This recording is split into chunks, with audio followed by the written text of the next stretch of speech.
And we're back one more time for an episode of The Horror Guys. And this is a special episode. We're calling it episode 261, but it's not our usual format because it's a little after the end of 2023. We're going to talk about our favorites. 2023 wrap-up, top 10, bottom couple. Yeah. What we liked, what we didn't like. Yeah. And we had lots of both. Yeah, we did. But we're going to limit it to just a few that we didn't like and mostly talk about stuff we did like. Yeah. Yeah. All right. Stuff we highly recommend.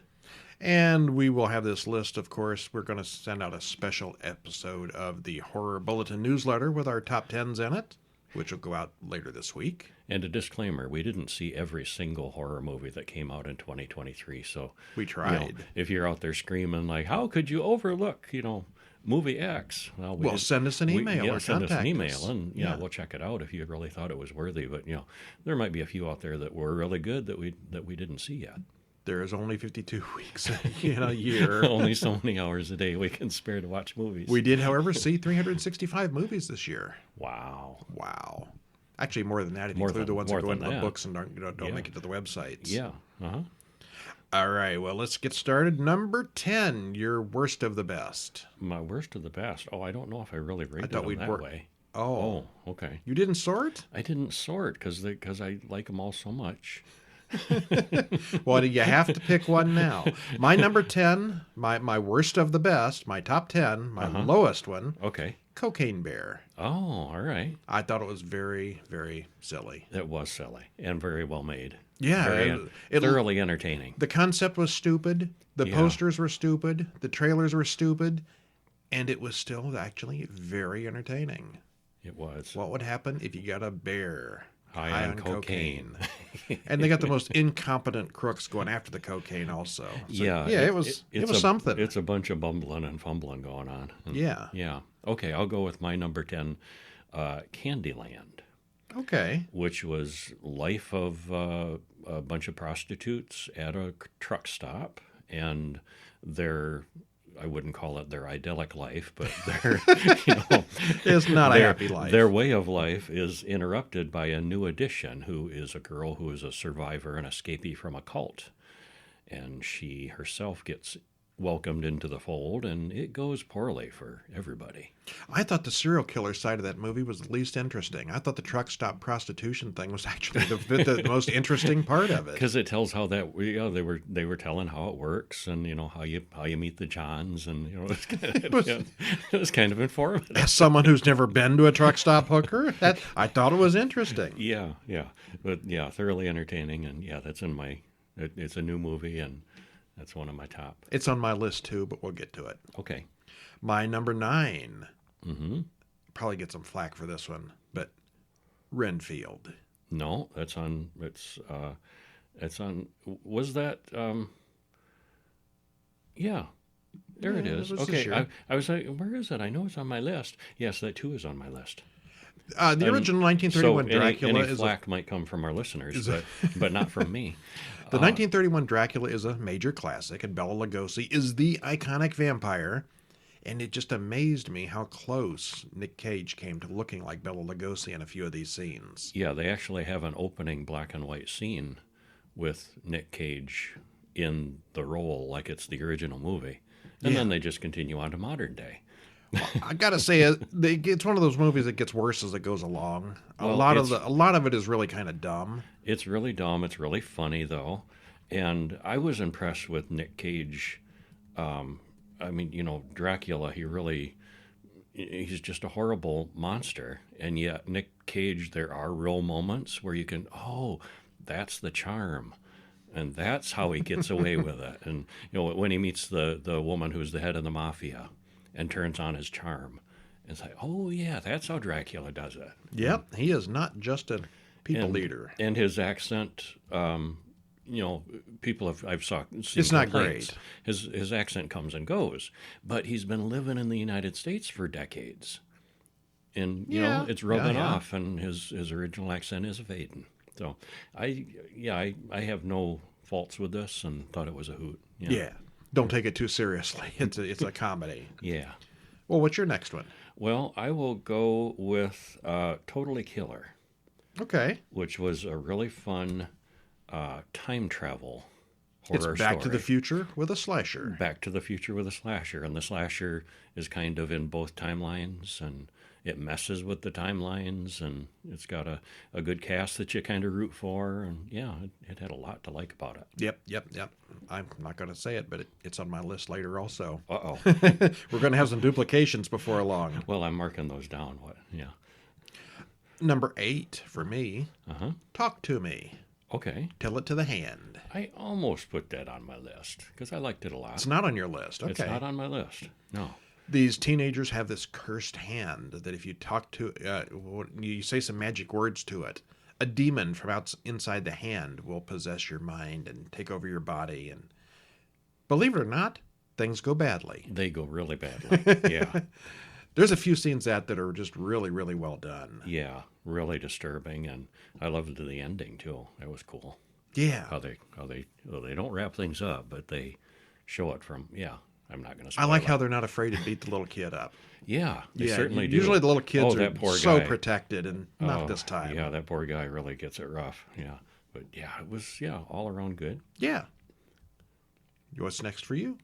I'm going to go with an Argentine movie, When Evil Lurks, which was it's on my list too. okay. Some of your lower ones are some of my higher ones, I think. An interesting take on. I mean, it's kind of an alternate reality almost, where everybody just accepts this is a thing and accept this is real. Well, I think some of those small Argentina towns probably are like it. They've got their local religion or mythology. But they talk about or it happening in the city and other outbreaks and stuff. So I think it's like a thing that everybody really knows. happens. Yeah, but it's basically a zombie movie, but it's like a virus almost. A zombie / possession. But it's almost / magic. virus. But it's magic too, and boy, it's really well done how they handle this one. It's unique, and yeah, I liked everything about it. I like the way in this one the way they telegraph everything. You can see ahead of time that so and so is going to get whacked in the head with an axe. Yeah. But then it turns out to be so much more than you're expecting. Yeah. There's a scene with a dog. You know what's going to happen. You know what's going to happen. Then it's so much more than you're expecting. Yeah. It over-delivers. The tension builds, and then boom. Yeah. Number 7. Yeah, what do you say? Last Voyage of the Demeter. Okay. Yeah, I didn't like the creature effects in this one. I thought he looked a little too CGI. I think it might have been. But the story overall was very good. I wonder if it might have been better, the CGI on the big screen. A lot of them are like that. They look kind of cheesy on TV. You could tell it was. Yeah. And I thought the water sometimes you could tell the CGI-ness of it. But yeah, you're right. The story was very cool.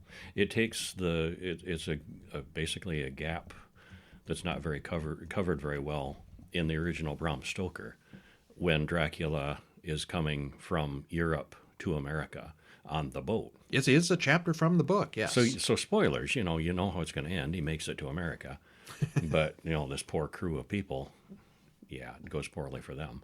Back in 2020, the BBC did a mini series of Dracula. Yeah. The first part was in Transylvania, the third part was in modern times, and the second part was this story. So it's not the first time the Demeter story has been told, but it's really well done. Yeah, it was. What's up next? Oh, from me? From you. I'm gonna go with The Goldsmith. Oh. Another international one. I had that on my list, and I got bumped for something else later on. Yeah, it's 3 thugs, two guys and a gal, who are going to knock over this seemingly harmless old couple out in the country, and he's a goldsmith. They think he's got treasure. He thinks he's got all these, valuables, and It's a home invasion story. They're just going to break in and rob him. Plus. It gets way more complicated than that. The tables get turned, and yeah, it's ugly. Yeah, that's not on my list, but if we were doing number 11, that would be mine. Yeah, The Goldsmith. So it's very good, yeah. Yes. And that was subtitled, wasn't it? Yeah, it was. I don't remember, Belgium or French or something. Yeah, it was subtitled. All right, number 6 for me, Candyland. Okay. The Truck Stop Hookers. Yep. I really liked that one. It was very, not the most horrific thing, but I thought it was very interesting. Mm-hmm. Disturbing. Yeah. What's your next one? Oh, I'm going to go with Perpetrator. Oh, okay. which is it's a coming of age story with a young woman becoming an adult woman, and as she does, she's got some powers, and she ends up living with an aunt, and the aunt turns out also has powers that are not quite the same as hers because it runs in the family, and apparently no two people have exactly the same thing. It's a mystery. But then, complicating this further, there's abductions going on and possibly a serial killer at work. And so she's trying to figure out what's going on with that and get the hang of her new powers at the same time. Really well done. It seems sort of witchcrafty, but then later on it's kind of a mutant superhero story, and Yeah, it's kind of got a lot of little things going on in it. The aunt seems to have an element of magic with a cake. There's a cake that's involved, or maybe that triggers things, but mostly it just seems like they're psychic. And there's one, I'm going to spoil it a little bit. There's one, it's probably my favorite scene. She goes to a party, and as she walks through the party, yeah, she doesn't have a solid grip on her abilities yet. She keeps picking up on other people as she walks through the party, and like in the course of a minute, she mimics, like half a dozen people. Just the timing of that scene. That was a neat scene. Yeah, and her abilities as an actress, and yeah, that was cool. All right, very cool. Yeah, that one did not make my list. I kind of just overlooked it, I think. What's next then? We Have a Ghost. Oh, okay. Not on your list? Not on my list. All right. This is the long one. I enjoyed it. It was a long movie, yeah. David Harbour as the ghost. This was a more family-friendly one. I would say if you liked that Disney Haunted Mansion movie, this might be a good one to go along with that. It's on par. You wouldn't want little kids to see it, but young folks, yeah, it's not too objectionable. There's not a lot of gore. Yeah. As far as horror goes. Yeah, this family moves into a creepy old house, and turns out they have a ghost, and there's more to it than that. Of course. There's a mystery to be solved. Yeah. The ghost can kind of communicate with them, and he's a friendly ghost. He's not a scary ghost. Mm-hmm. So, yeah, it's a good one. Yeah, it was. Yeah. What's your next? I enjoyed it. I'm going to go with Suitable Flesh. All right. Which I really enjoyed. What's that about? It's a young man who is having troubles, goes to a psychiatrist, and turns out that there's a demonic person who's able to possess other people's bodies. And so there's a lot of body hopping back and forth. It actually starts out with the psychiatrist already locked up, and she's telling the story of what happened. Flashbacks, Yeah, yes. in flashbacks. So we get the young guy, but then things catch up to the present, and boy, it gets out of hand with the possession back and forth. And yeah, I thought it was really well done. Liked the cast, liked their abilities. Yeah, all around win for me. Okay, that may be on my list as well. Suitable Flesh. Yeah. All right, number 4 for me is Totally Killer. Okay. The time travel one. Yeah. What's yours next? I'm going to go with one I bet you don't have. It was an indie film that really grabbed me, The Wheel of Heaven. You really liked that, didn't you? Yes, I That's did. not on my list, Yeah. but it was weird. And I looked online this morning. I guess we could email the guy, but is it streaming? On JustWatch.com. It's not streaming anywhere. I don't know. Probably still in the festival circuit. The circuits, yeah. We were given a review copy. Given the privilege of reviewing it. Yeah, I liked it a lot. It's just the actress plays so many characters in it. It's hard to explain the plot. It's very hard to explain that one. Yeah. Go over to the Horror Guy site, look it up, and read it for yourself. But yeah, it's kind of a mishmash of a whole bunch of different things. Yeah, it's a choose your own adventure thing. But it starts out with her as one character. She's an artist, like for example, talking about her art, and she's got weird. And then she talks about this diorama spaceship that she made. Well, then it hops to her being the captain of the spaceship as a little science fiction thing, and it just hops all over back and forth, and then it's got weird commercials in it too. and then it shows them making the movie and talking about making the movie and what the movie's going to be about. Yeah, it's one to check out if you can. All righty. Very cool. That only leaves 2 left. Number 3 for me, Uh-huh. Suitable Flesh. Okay. I like the whole possession thing. That was really cool. Yeah. It was very retro 80s like too. Yeah, it was. Yeah. Really well done. Very, very neat. Yeah. Next. Oh, 2 left. I'm going to go with No One Will Save You, which was a science fiction alien invasion. There's this young woman, and there's so little dialogue in it. It's amazing, her performance. I don't Just think goes she for- ever speaks, does she? I think she does at one point. Okay. Yeah, but barely. Yeah. She's kind of an outcast from the town. And why is she an outcast from the town? We That's- don't know that's until not- later. Yeah, that's not made clear at first, but she's living alone, and alien invasion happens. What could go wrong? Yeah, so she's fighting off aliens, and goes to town and tries to get help and can't, and goes to the neighbors, and yeah, it's really well done, and a whole bunch of stuff without dialogue. Yeah, Just her very little. silently battling the. Yeah.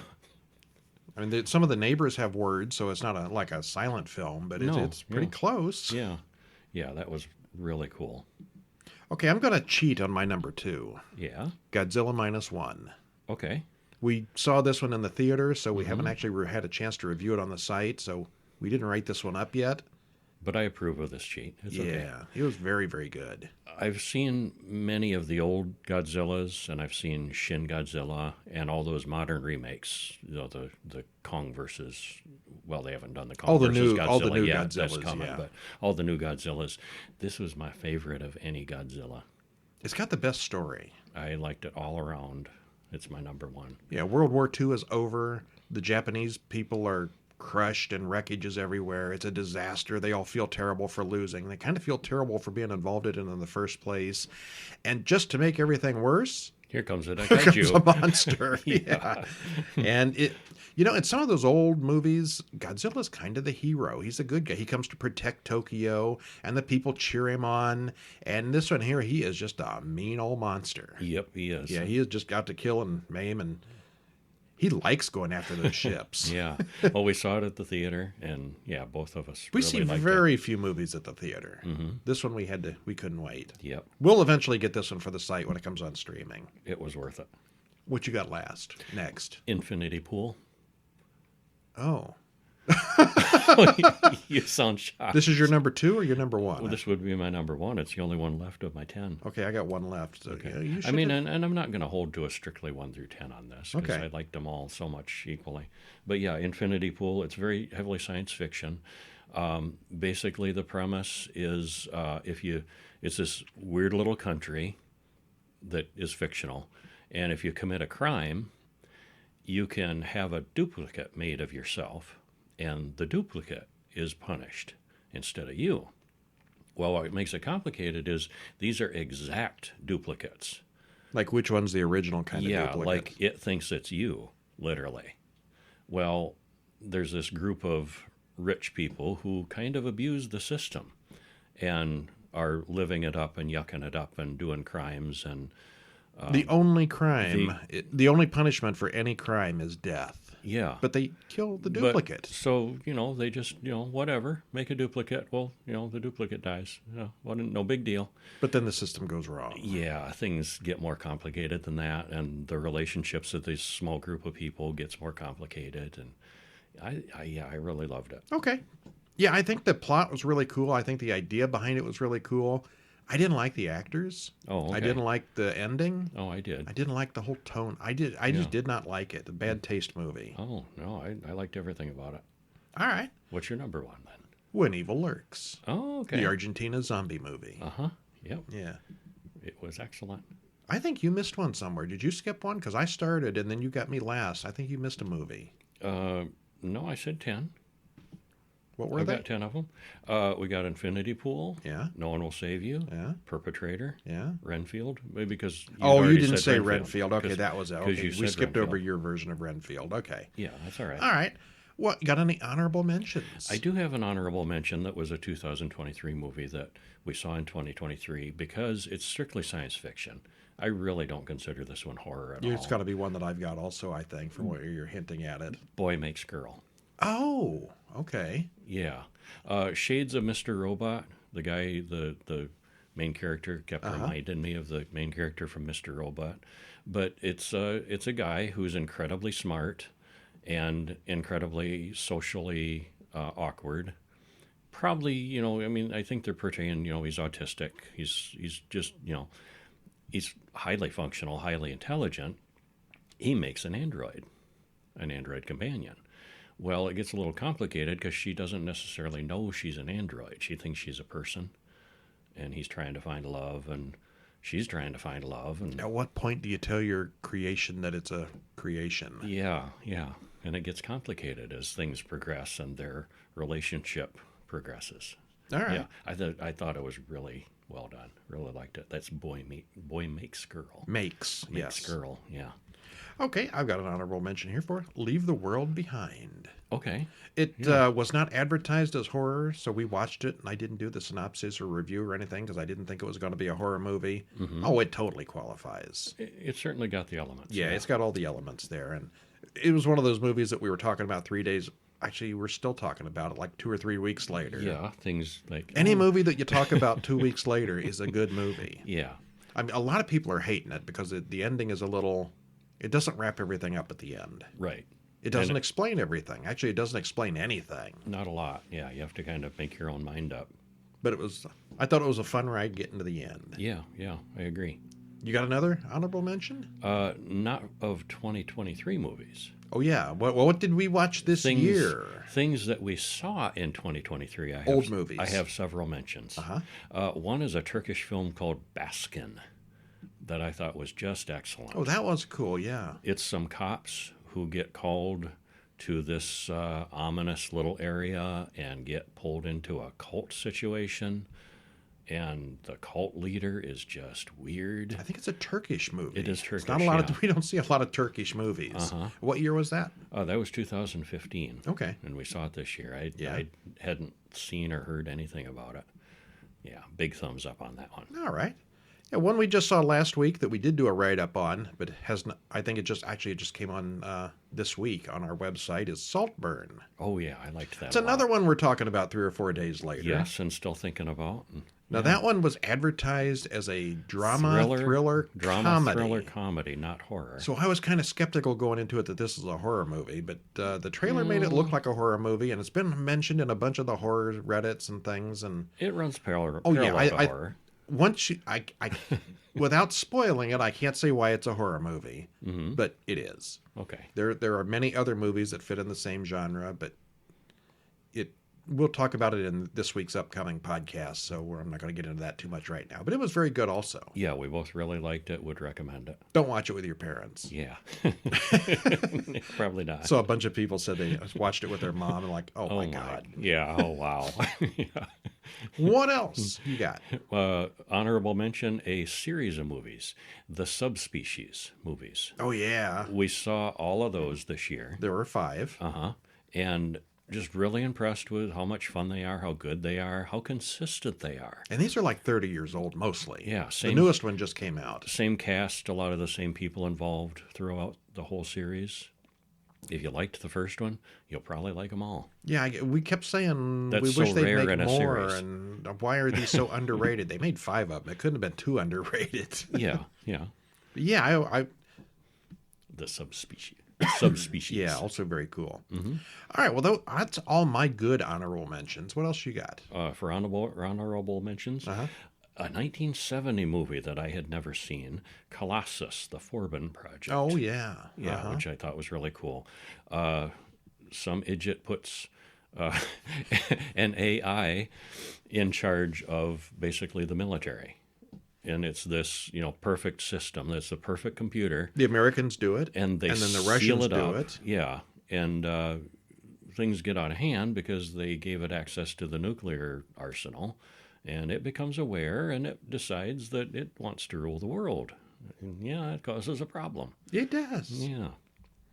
And another honorable mention I give Phase 4 from 1974. The Ants. The Ants. That is just a weird movie. It's weird. It's atmospheric. Yeah, really liked it. Basically, the premise is all the ants, all the species in the world start cooperating. And there's this one little outpost where they're trying to figure out what's going on. And, yeah, hilarity ensues from there. It's very 70s. Yeah, liked it a lot. Yeah, it was a good one, too. Yeah, I didn't make any honorable mentions of old movies. Okay. Probably should have. Yeah, you should have. Another one I'm going to throw out there that we saw this year, Pontypool. Uh-huh. Canadian apocalyptic movie taking place in a radio station. Surprisingly low budget and very effective. In mostly just one location, mostly in the studio rooms. Yeah, really well done. I liked that guy. He was perfect for that role. Yeah. Another one, quick mention, is Seven from 1995, the serial killer one with Brad Pitt. And What's in the Box? What's in the Box? Yeah. And The Menu, which was a 2022 movie that we saw this year. I think that was the first movie we saw in 2023. Mm-hmm. Yeah. Yeah, we missed it in 2022. A group of food reviewers and food critics converge on a exclusive dinner on an island. Well, they're trapped there.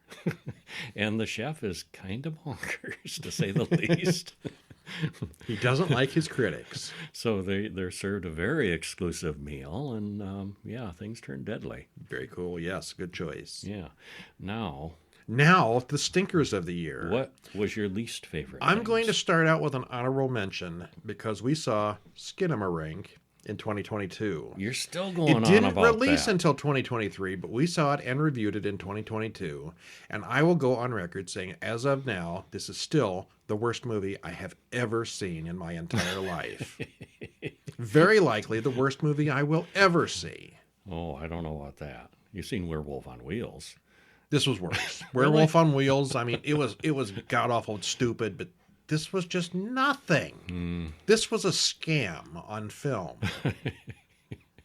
Brad feels very strongly about Skinamarink. Yes, I do. Okay, well, I got 3 bad ones. What do you got? I got 3 bad ones. Okay. Well, and bad is I'm not going to rank the 3 bad ones. I'm gonna say bad in the sense that I did not like them. That's all that matters. That's all Not we're talking about. necessarily badly made. There or are people who bad love there Skinamarink. I yeah. think they're stupid, but that's another story. And there are people who loved Evil Dead Rise. And I did not. I was actually kind of angry after watching this. I didn't hate it bad enough to put it on my worst list, because it's way down there. I so like Bruce Campbell's work in the first couple of movies, and I was looking forward to more of the same, and this is without him. He is that series. Otherwise, it's just a weird possession zombie thing. And it just was, and the possession just kind of felt like it went on and on and on, with no way out for these people. He was doing the TV series just a couple years ago, so it's not like he's too old. Yeah, the TV series was a hoot. Yeah, the Evil Dead TV series and the first couple movies, and this one, massive disappointment to Kevin. Yeah, didn't appreciate it. Yeah, it's not on my worst of the year. It was a fine movie. It just I'm was not saying not it a good... wasn't well made. The effects were top notch, and the cast is. It's one of those ones. If they'd have called it something else, it might have done better. Yeah, it was not an Evil Dead movie. No, I didn't think so. A couple of the elements were there. They had the book. Yeah, that's about it. Yeah, Insidious, The Red Door. Well, that's one of mine too. Yeah, that just I'm so tired of those. I want to say I wanted to sleep. I went to sleep through half of it, but I think it was just dull enough. I just thought I went to sleep through it. I don't find them gripping. I'm tired of them, and they keep making them. Just stop making these. Well, I think the first Insidious was pretty decent. Yeah, this was just. But wow, why? I want them to stop now. Don't make any more. So Don't make this one. So that was on your work. We agree that that's worst of the year. That's one of my 3 of mentions that I enjoyed the least. Yeah. Okay, so you got 2 of yours out of the way. I got 2 left. I got The Outwaters. Oh, okay. See, I kind of enjoyed that. I didn't hate that one. These people go out to the desert on vacation, and strange things happen for no apparent reason, and weird things happen that make no sense. And at the end, I think most of them die, but I'm not quite sure because none of it made any sense. Okay. That's your take. It's a found footage. They go out in the desert and dark forces are conspiring against them. And that's the most coherent story you're ever going to get from this. Well, I don't want to spoil it. Okay. I enjoyed it quite a bit. I thought there was a lot to like about it. All right. Well, what else you got? Scream 6. I'm so tired of those, and this one was nothing new, and it wasn't as good as the others, and yeah. Huh. I thought Scream 6 was a big step up from Scream 5. I thought 1 was the best, and then 2 was a little worse, 3 got a little worse. The first 5 were consistently, each one got progressively worse. And then the Scream 6 was another step down, another half step down for me. All right. Okay. Yeah, I'm just not impressed with them anymore. Well, if it's any consolation, Scream 7 sounds like it may be a ways off. Yeah, they're having some troubles with that. All right, my last stinker is The Nun 2. Oh, yes, another one where I'm tired of. Yeah. The whole series and the Conjuring series, and some of the Conjurings were pretty good. Well, and some of them were not. And what fundamentally bothers me there is at its heart, it's based on true events, inspired by real events. Well, I think people. the Conjuring ones were. I don't think the Nun was. I think the Nun was just all made up. Isn't that in the same universe, though? Oh, yeah, technically. I mean, it's the same people and the same quote real psychics. Well, they don't really show up much in the Nun. I think they make a phone call or something. Well, they don't show up much, but it's still the implication that this is real. This is inspired by true events because this couple was real frauds. I mean, I just yes. Yeah, I'm just that whole Conjuring Annabelle Nun bugs me at its core. Okay, well, the ones that we agree on then, let's see. We both liked Renfield. Mm-hmm. We both liked, you didn't have Talk to Me, did you? I didn't have it on my list. We both liked Candyland. Mm-hmm. We both liked Totally Killer. And Suitable Flesh. Suitable Flesh, When Evil Lurks, and Godzilla Minus One, and Stay Away from Insidious The Red Door. Yeah. Yeah. Yeah, we were in agreement on that. Well, in general. Well, I think we agree that they're all good. In general, we were in agreement on all this list, except The Outwaters was probably our biggest disagreement. Yes. Which I enjoyed and you did not. I did not. Yeah. I detested. Well, there are worse. Yeah. I think that was our the only outright disagreement on the list. All righty. Yeah. Well, that's it for this week. Well, it's really not that for this week. We'll have our regular weekly episode at the usual times. This is our bonus episode. Yeah. So we'll talk to you in episode 262. Yeah, and if you want to drop us a note and let us know what you thought of 2023 movies, or if there's anything we missed or any you disagree with, something really good that we didn't even talk about, or something really bad that we didn't comment on. Yeah, let us know what we're skipping. Yeah. I mean, we watched something like 75 movies from 2023. The ones that were actually released in 2023, 75 of them. Mm-hmm. And, of course, hundreds of others. Yeah. But there's still a lot of horror movies coming out these years lately. There are. The golden age of horror. It seems to be. Yeah. All right, well, next time, I'm Brian. And I'm Kevin. See ya. See ya.